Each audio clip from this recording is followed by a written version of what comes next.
And obviously we're reflecting and remembering the avoidable tragedy of those deaths. But the thing that I think the families want to know is, are things going to change? Both of you have in different capacities served at the centre of government. And the report talks about dishonesty, but also incompetence in government, civil servants, politicians, local government, as well as the companies themselves. What is it, do you think, about government, which sometimes means when there is an issue there where people are worrying, like with the post office, like in this case, building regulations after the fires, there was a fire in, I think, 2009. What is it about government sometimes which means it just doesn't seem to grip things until a tragedy comes along like this? Well, I mean, I was just looking at the wall then, your photos, and just reflecting. And I was looking at the photos of their children. I mean, it's absolutely heartbreaking, isn't it? I mean, I find it quite difficult to look at the photos without actually welling up on television, because it is so upsetting. That building was a death trap. And the powers that be, the regulatory regime, the companies who were responsible for the building materials, the cladding, so many different elements of this have so badly let down families, leading to the most devastating and tragic of consequences. Look, I think the recommendation... But the issues were being raised. It wasn't a surprise. We've got a web of blame, haven't we, that's featured in the report. Yeah. And even before you drill into the detail of the sort of companies and the bodies involved in it, you can just see, there it is, the mess of pointing here, pointing there, so, going back on itself, and the utter muddle. So but that's the problem, actually, when you see that chart. Going to your question, there are so many agencies and there are so many different moving parts that when you're in the centre of government, nobody takes responsibility. There's nobody overall in charge. And that's when you get lots and lots of different groups. They're all finger-pointing and saying, well, actually, it's not me, Gov, it's their responsibility. And appalling things, get overlooked, and nobody takes overall responsibility. Now, the government's job isn't to run every housing estate, but it is to enforce regulations. But if the information that the government or whoever's responsible is getting is untrue, or people are essentially lying, it's very difficult in that instance to try and enforce, what should happen. And that's why I think there's an element of criminality. What some people will be wondering, though, is, and, successive governments have been mentioned in this, right back to Tony Blair's government, is that if things keep cropping up as a worry, at what point, and we could see that with the post office as well, can't we, with the scandal there, at what point do you say, well, hang on, there must be a problem here. There must be something that's highly at risk. Is the reason why you then don't devote 24 hours a day in government to finding out where the problem is because you don't really think of it as the most pressing, or that there's money involved, or what is it? Because, I think that's a really fair question. But so when you're in government, and Ed will remember this, there are lots and lots of day-to-day fires that you have to deal with. Yeah. The thing that happened with the post office and with this appalling tragedy in Grenfell is that it was like 26 years. Yeah. It was a decades-long failure, essentially. And having to juggle that when you're in government, focusing on things... With an instant problem. That's right. You've got instant problems. You're reacting to instant pressures. And often, as I said, things fall through the cracks. And it's a terrible indictment on our system in many ways. So what needs to change, happens. Kwasi? Because nobody wants this kind of tragedy again. Nobody wants the situation at the post office. There are people living in houses with cladding that can't sell them if they own them because nobody wants to live there. What's going to happen to them? We've got to find a way of unpacking it, haven't we? Yeah, I agree. And I think that there should be clearer lines of responsibility. I mean, you saw that chart and networks. A lot of that could be simplified, and someone's got to understand, or people have got to know, who the ultimate responsible person is. The problem that we had there was that when you look at that, it's completely opaque and difficult to see who ultimately is in charge. Don't you feel, though, that for the families, for the survivors, for whom this has been, now so many years, we still seem to be a long way away from any criminal prosecutions if there was overt dishonesty and manipulation and wrongdoing. Keir Starmer was waiting months and months before he then responds with changes on behalf of the government. I mean, can you understand how frustrating this must be for them? I can totally understand the anger and the upset. I mean, people need justice. And if I was the government, I would be wanting to get on with implementing the recommendations of this report as soon as possible. Look, politicians can't interfere in legal police inquiries, but I would really urge those who are making inquiries and investigations to get on with this as quickly as possible. I think we can hear from one of the survivors now speaking yesterday. Today, we send a message to Keir Starmer and his government. This country has been failed by governments of all political persuasions. Our expectation is your government will break old habits and implement all the recommendations made by Sir Martin Morbick's report without further delay, because the time to address this is already 3 decades too late. Yeah, I mean, Natasha Elcott speaking there, you just feel the absolute tragedy and sadness for the loss of life, and see you're both emotional about that. But also there was, you know, indications that those who did try and put a hand up and say, we're worried about this, we're concerned about this, were sort of treated as militants, I think was one of the phrases used, troublemakers. I mean, there's just a complete failure of the system, isn't there? There absolutely is.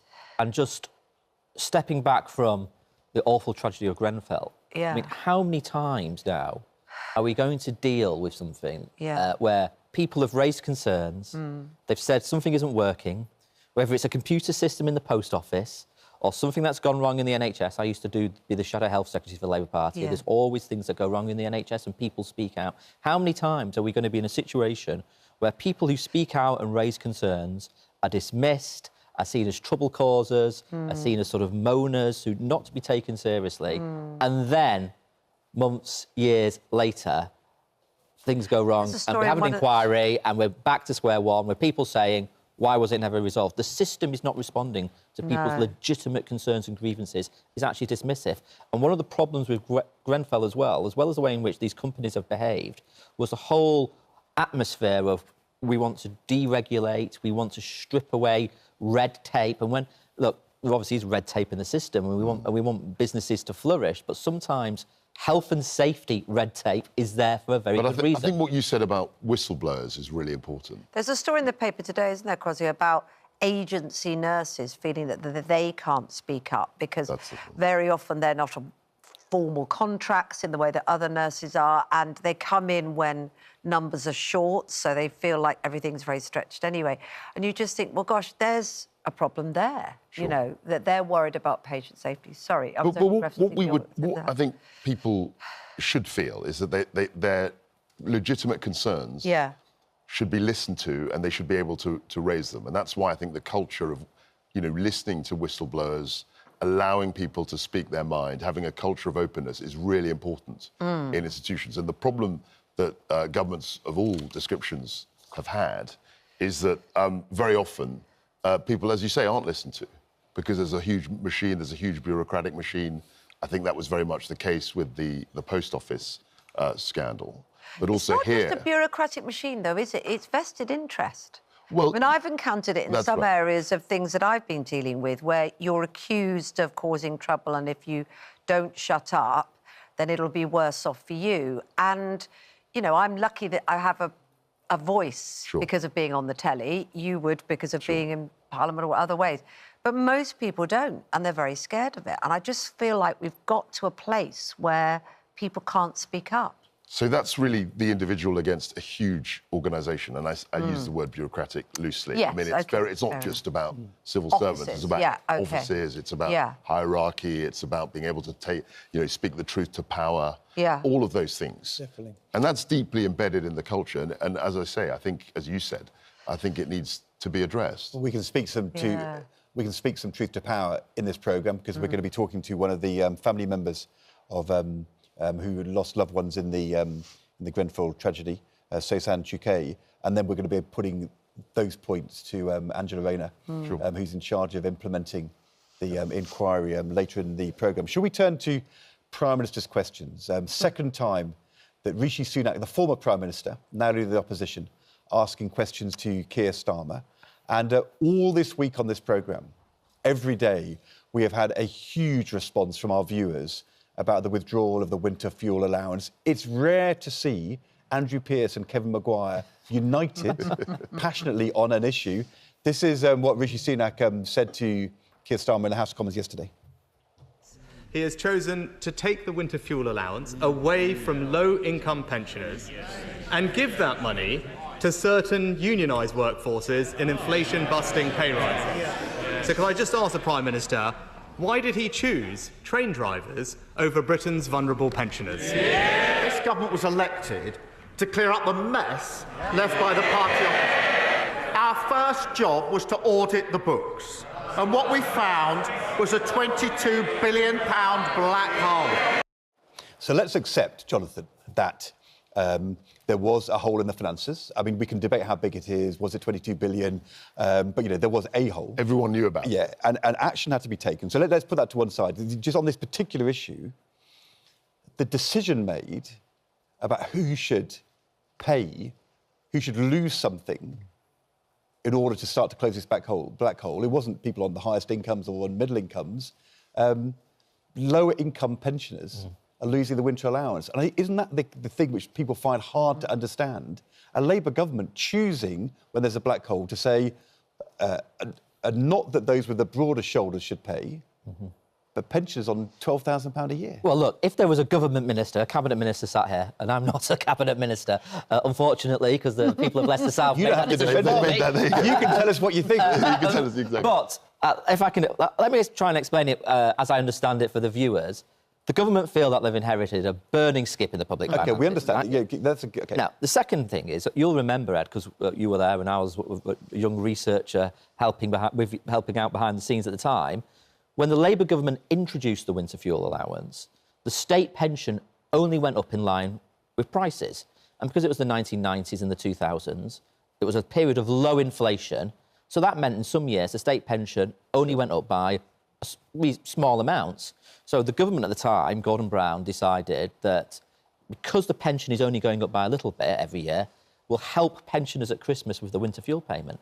I think what the Chancellor has done, Rachel Reeves, is looked at the system now where the pension increases by much more each year because it goes up by something called the triple lock. But that was in the manifesto. Yeah. But it means that last year, I think the pension was £700 increase. In the next year, it's going to be a £400 increase. So I think the Chancellor's looked at that and thought, the pension is going up by quite a lot each year. So if it's going up quite a lot each year, do you need to also do the winter fuel payment? But the problem is, Jonathan, nobody who is emailing into our programme this week is saying we feel well off with this basic pension rise. They all think prices have gone up hugely, inflation has been terrible, they're under pressure with their fuel bills because they've been so high.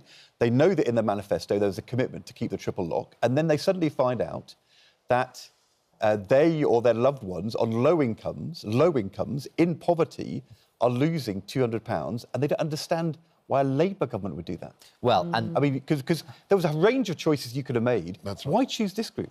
Well, I mean, as I say, I think that Rachel Reeves has looked at the pension system as a whole, and that's the decision she's made. But it's very odd that a Labour government... I mean, we looked at this, and you could imagine if we, or me, or anyone had said, we're going to take this away... Hang on a sec, Kwasi. You took away the TV licences from poor pensioners. Yes. So you've got a bit of form on this. We do have form. You took away child benefit. But we didn't take away the winter fuel payment. And that was something that was always suggested. You know, officials come up with you with always a whole range of policies. And that was one where the Conservative government that was trying to do budget consolidation shied away from.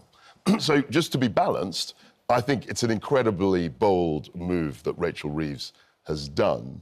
But I think she's underestimated the political backlash as a consequence of it. And I think it'll be interesting to see whether they push through with it or whether there is, in fact, a U-turn. Well, it's going to be a vote on it next week. I mean, how broad will the political backlash do you think will be for Labour? I think this weekend, Labour MPs, new Labour MPs who've been elected, they're really excited, they're really pleased, they've reached their, for many of them, their dream job, and they're right to be pleased. It's good to be an MP, and it's a good job to do.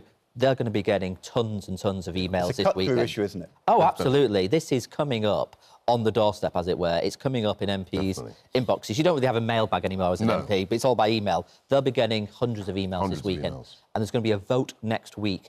And that's the first time that these Labour MPs have had to make a really, really tough decision. Keir Starmer asked for your advice. Keir Starmer, when there was a vote, it was an SNP vote, actually, on taking away the 2-child limit. So families with 3, 4, 5 children could get benefits. They don't get it at the moment because George Osborne took that away. Yeah. The rebels,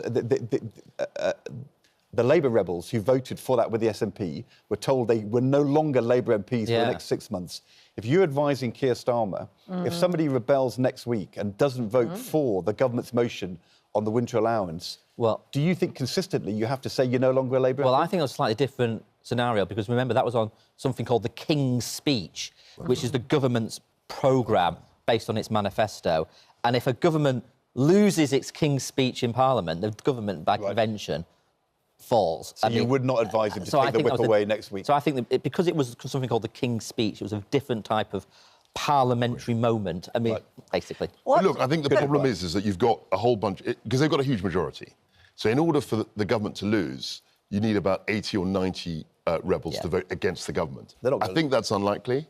But how you treat the rebels... Rachel Maskell says that she's got a big group together. Yeah, but 90 MPs is a lot. York MPs. That's right. York MPs. But 90, I'd be amazed if next week 90 Labour MPs voted against the government. I don't think that's going to happen. But as Ed says, how they are treated, the rebels, is going to be a fundamental question, and it will set the tone for the whole Parliament. So if you...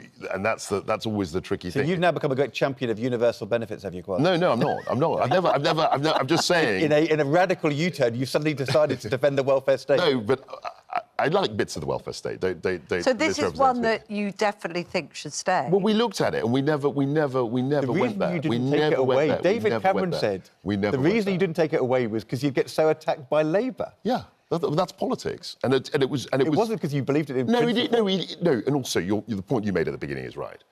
You've got to find consolidation. You've got to find ways of spending public money, and this was one which was regarded as unfair and politically unacceptable. But you're right, of course, Ed, to press us on it. But of course, who was the first politician to suggest the idea of means testing the winter fuel payment? It was me. Yeah. In 2014, what I said was we should take it away from the richest pensioners on the top rate of tax, which would be like 10% of pensioners, because they didn't really need it, so that we could keep it for the other 90%. And that was discussed. And you heard anecdotes of people using winter to heat their swimming pools. There were those anecdotes. Yeah. And I think the point you made... Why didn't you do that? Because that would have left 90% when you were in government. Ed will know that if you try and do means testing, it's a huge cost in terms of working out where the thresholds are. But if you do the top rate, you can do it, in the same way as you did for child benefit. Anyway. They're all looking Hindsight at Ed is a thinking, beautiful maybe he had a good idea. Maybe this would... I know, I remember that was discussed. But the reason why we didn't do it was because of the cost of means. I think, by the way, I mean, I know this from my time as the shadow working pension secretary.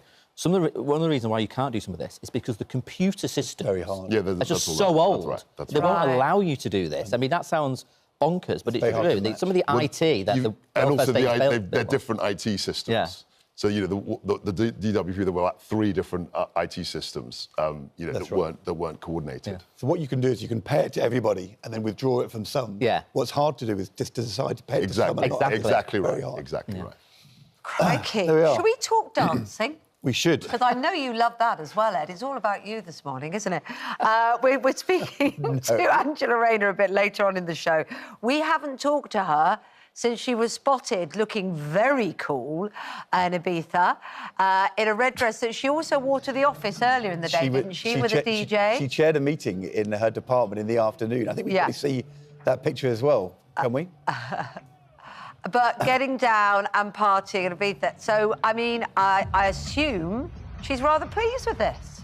Well, I would think good on her. Do you? Definitely. Okay. I mean, we've searched. She's not the best dancer. I mean, I don't know what to say about equivalent. You're only saying that because there we are. Searched for images of you dancing. Say that. Come on. Come on. Kwasi, what are your moves like? Well, look, they're not great, but I would not put them. I would not display them I to bet the world. you there's YouTube video of you dancing. find one. We have searched. We can't so far. You Jonathan, what about you? There must be stuff of you. Oh, I hope so. You sing karaoke. I've seen that. I do karaoke. I dance. Not as well as Ed, but I like to put on a bit of a, bit of razzle dazzle if I can. Not as good as Angela. I thought she was fabulous there. She was fabulous. How can you say the she's a female terrible Party dancer? conferences later in the night, of course you dance. There's always a bit of strobe lighting and a bit of whatever. We've got a bit of you on Strictly. There's flashing images. It's all the flashbulbs going off at your performance. Where's this? Is this a party conference? That is a party conference. Oh, I remember that. Oh, yeah. you've got the solid bounce up and down with enthusiasm move that we do you know all what that love is? so well. That is me doing Gangnam Style pre-strip. Oh, that's right. That's it. Was it? That may have been where it came from. That's Who right. knows? About 10 years ago, isn't it? Oh, OK. We don't need to talk about my dancing. We know it's dreadful. Thank you very much to all of you. Thank you very much indeed.